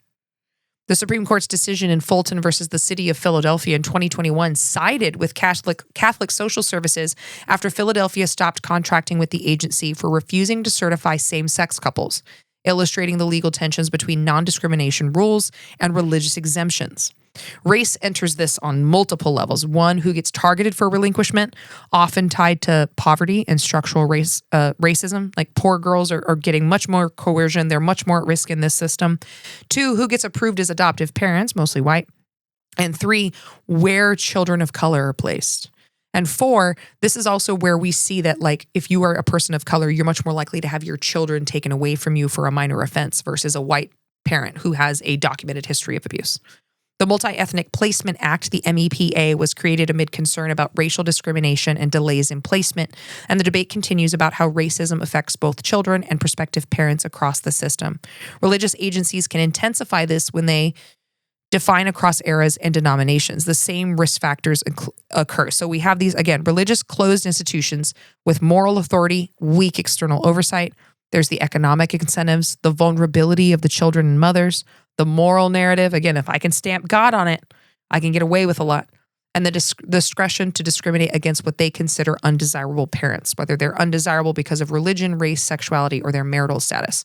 We see that in Tennessee, where a woman was denied care. She's been with her partner for 15 years, but they're not legally married, and she was denied prenatal care because she's not married. When these align, and she's an adult woman, like this is not a teenager, so it's all coming back full circle, and it's very scary.